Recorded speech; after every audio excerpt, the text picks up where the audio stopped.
번째 주제는 여름철 달콤한 유혹을 확 날려버리는 밸런스 다이어트입니다.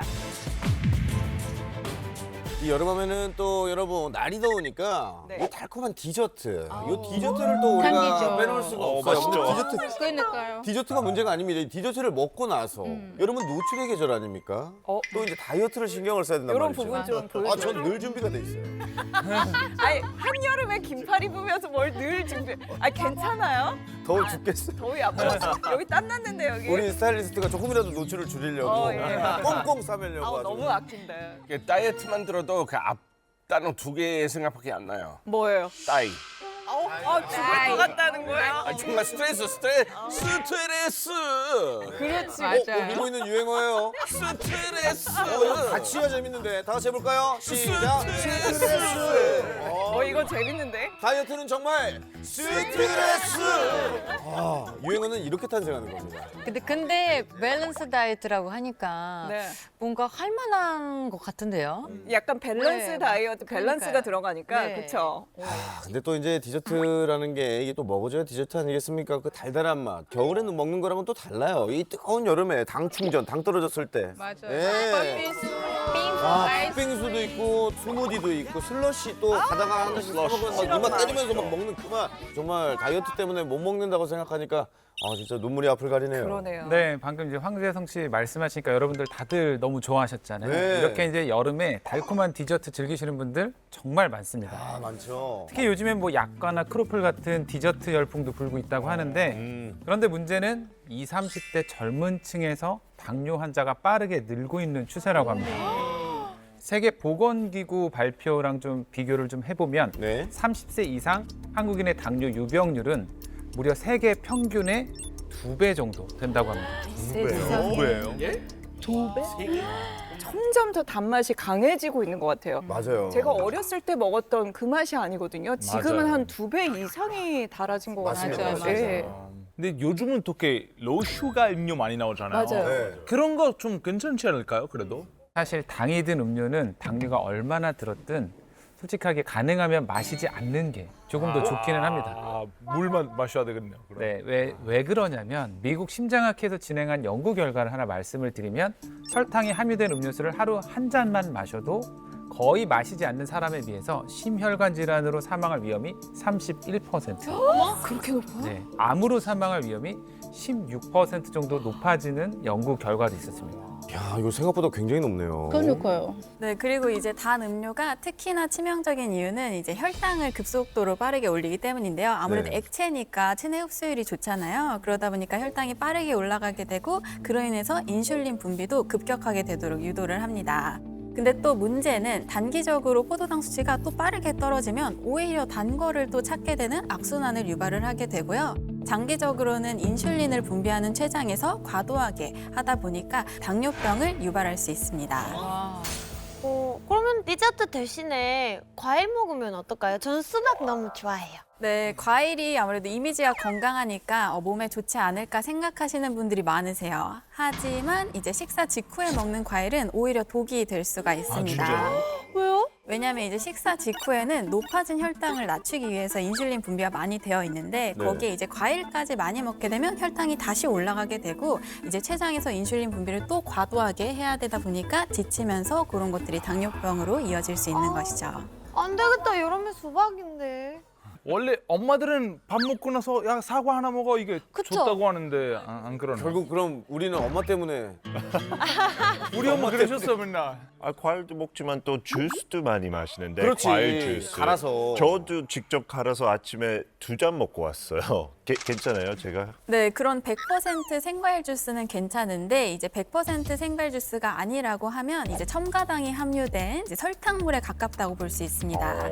특히 아기들이 이제 과일 주스를 자주 마시잖아요. 네. 근데 문제는 이런 과일 주스가 이제 소화 비만을 유발하는 가장 큰 원인 중 하나로 손꼽히고 있어서 주의하시는 것이 필요합니다. 이게 좀 놀라운 게 우리는 또 엄마들은 과일 좀 먹여야 된다 그렇죠. 그런 강박관념이 있거든요. 네. 근데 무조건 그렇게 좋은 게 아니라 어릴 때부터 약간 비만이랑 당뇨 같은 건 좀 조심을 해야겠다는 생각이 드네요. 네, 그래서 비만이 무서운 이유는 바로 당뇨를 부르고 또 암을 부르기 때문인데요. 다들 이제 전설적인 유명한 음악가 바흐랑 핸델 다들 아시죠? 네, 실제로 이 두 분은 만난 적은 없지만 엄청난 식탐이랑 이제 또 비만으로 굉장히 유명했다고 아이고. 합니다. 그래서 한 번은 핸델이 이제 음식을 너무 많이 시켜놓고 앉아 있으니까 웨이터분이 이제 함께 드실 분들은 언제쯤 오시나요? 물어봤더니 핸델이 함께 먹을 사람은 나다. 빨리 음식이나 갖고 와라. 이렇게 말했다는 일화가 있을 정도라고 합니다. 바흐와 핸델 두 분 모두 다 뇌졸중으로 사망을 했는데요. 그 원인이 비만으로 인한 당뇨로 추정된다고 합니다. 아, 근데 우리가 이렇게 흔히들 뷔페나 뭐 디저트배 따로 있다고 하잖아요. 맞아요.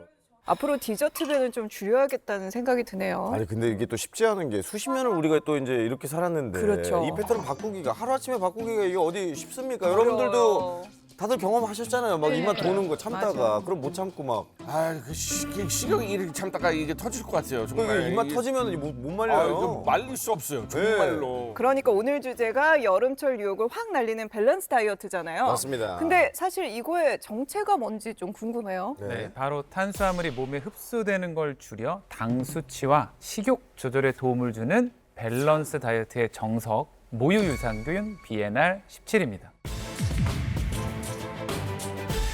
모유면 아기들만 먹는 거 아니에요? 정식 명칭은 락토바실러스 가세리 BNR 17인데요.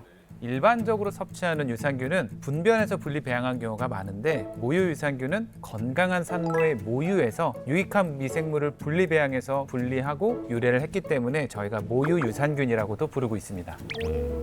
근데 보통은 유산균 먹었을 때 변비 있거나 뭐 소화가 잘 안 될 때는 우리는 많이 먹잖아요. 그럼 다이어트에도 효과가 있는 건가요? 네, 장 건강뿐만 아니라 다이어트에도 도움을 많이 주는데요. 그래서 모유 유산균 BNR17은 국내에서 유산균 최초로 식약처로부터 체지방 감소에 도움을 줄 수 있다고 개별 인정을 받아서 일명 다이어트 유산균이라고 불립니다. 그럼 모유가 비만에 도움이 되는 건가요? 네, 세계보건기구는 모유 수유가 영아의 비만 위험을 최대 25%까지 감소시킬 수 있다는 연구 결과를 발표하기도 했는데요. 실제 국내 한 대학에서 분유와 모유를 섭취한 생후 4개월에서 6개월의 영아를 좀 비교를 해봤더니 분유를 섭취한 영아가 모유를 섭취한 영아보다 비만 발생률이 약 1.3배 정도 높게 나왔다고 합니다. 진짜 모유가 여러모로 좀 건강에 좋네요. 네. 맞습니다. 이 BNR 17로 건강과 몸매 관리를 동시에 하고 있는 나라가 있다고 합니다. 바로 피자와 파스타를 달고 사는 나라. 이탈리아인데요. 어허. 자, 어떻게 관리하고 있는지 화면으로 만나보시죠.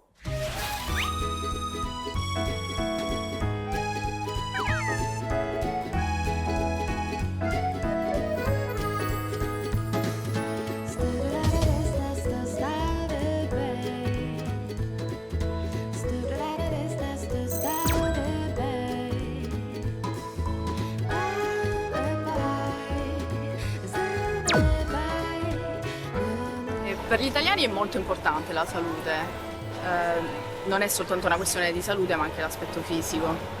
Ci interessiamo a quello che mangiamo, a come mangiamo, stiamo molto attenti diciamo, all'alimentazione, anche conosco BNR 17, ne ho sentito parlare, in Italia è molto popolare.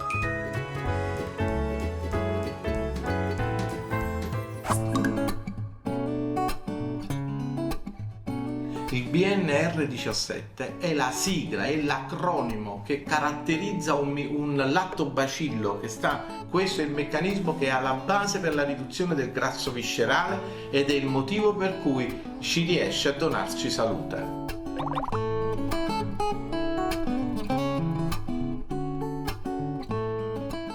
Allora, gli italiani preferiscono BNR 17 perché è un lattobacillo derivato dal latte materno, efficace per ridurre il peso corporeo e per prevenire il diabete. Anche perché molte persone intorno a me soffrono di diabete anche causato dall'obesità, quindi preferisco prevenire e prendere BNR 17 che mi aiuta in questo.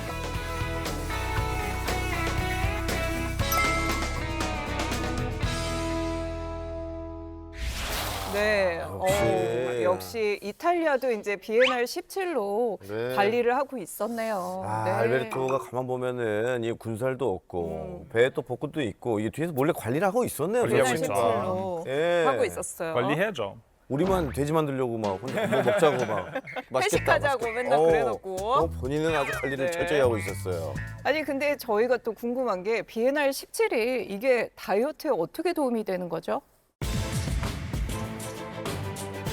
네, 일단 저희가 비만의 원인으로 자주 이야기하는 탄수화물에 대해서 좀 이야기를 드리면 네. 탄수화물은 당이 어떻게 결합되어 있느냐에 따라서 하나인 단당류 그리고 여러 개가 있는 다당류 이렇게 분류가 될 수 있는데 우리가 탄수화물을 먹으면 이 단당류인 포도당의 형태로 소화를 시켜서 이걸 이용을 하게 됩니다. 그러니까 포도당이 많아지면 지방으로 전환이 되면서 비만이 유발될 수 있다 설명을 드렸는데요. 네. 이때 모유 유산균 비엔알 17은 단당류를 다당류 물질로 합성을 시켜서 그러니까 당이 몸에 쌓이지 않고 배출을 유도를 해서 체지방 감소에 도움을 줄 수 있습니다. 그러니까 우리가 이제 먹어도 그게 몸에 쌓이지 않고 이게 밖으로 배출된다는 뜻이죠. 네, 맞습니다. 실제로 락토바실러스 가세리 비엔알 17을 섭취한 쥐의 대변을 검사해 보았더니 다당류 탄수화물 함량이 약 5배 증가했다는 연구 결과가 있습니다. 이게 참 우리 그 70억의 선택에서 주인공분들을 우리가 항상 만나잖아요. 다이어트 하시면은 제일 부러웠던 것 중에 하나가 이제 바지 사이즈 좀 줄어드는 거. 맞아요. 이게 참 부럽더라고요. 맞아요. 근데 이 비엔알 17이 화장실만 좀 잘 가게 하는 게 아니라 사이즈도 좀 어떻게 줄여주나요? 네, 우리 몸에는 이제 백색 지방과 갈색 지방이 있는데요. 네. 이 갈색 지방은 몸에 나쁜 백색 지방을 태우고 에너지를 소모함으로써 날씬한 체형을 만드는 데 도움을 주는데요. 문제는 30대 이후로 이 갈색 지방이 점점 줄어들게 된다는 점입니다. 그래서 흔히 말해 나이살이 생기게 되는 것이죠. 맞네. 제 뱃살 있잖아. 다 나이살네요. 드디어 인정하시는 거예요? 예, 이제 감사합니다. 인정했어요. 아니 그러면 이 비엔알 17이 이 지방 크기 감소에도 좀 도움이 되는 거죠? 네, 실제로 모유 유산균 비엔알 17을 쥐에게 10주 동안 좀 섭취를 시켜봤더니 백색 지방 세포의 크기가 평균 35% 정도 줄어들었던 연구 결과도 있습니다. 아, 35%. 근데 탄수화물은 배출시킨다고 했잖아요. 네. 그러면은 지방은 어떤 원리로 감소를 시키는 거죠? 네, 이 모유 유산균 비엔알 17은 지방을 태우는 유전자의 발현을 증가시킨다고 합니다. 그러니까 지방을 산화시켜서 체지방을 감소시키는 데 도움을 줄 수 있다는 건데요. 실제 10주 동안 쥐에게 비엔알 17을 투여를 해봤더니 지방 산화에 관련된 유전자의 발현 증가를 확인할 수 있었다고 합니다. 우리가 비엔알 17을 꾸준하게 먹으면 우리의 사이즈도 이제 줄어들고 이제 쫄티 한번 입어보나요? 저도 배꼽티 한번 아니 근데 입어보고. 살이 빠져도 쫄티는 안 입을 것 같은데. 쫄티 너무 쫄티 옛날. 요새 유행이잖아. 90년대. 네, 그래서 국내의 한 대학에서 건강한 한국인 비만 및 과체중인 사람들 대상으로 12주간 모유 유산균 비엔알 17을 섭취하게 하였더니 평균 95.4cm였던 허리 둘레가 90.4cm로 약 5cm나 감소한 것을 확인할 수 있었습니다. 네. 뿐만 아니라 체중이나 복부 내장 지방, 체질량 지수인 BMI 지수까지 유의미한 변화를 관찰할 수 있었습니다.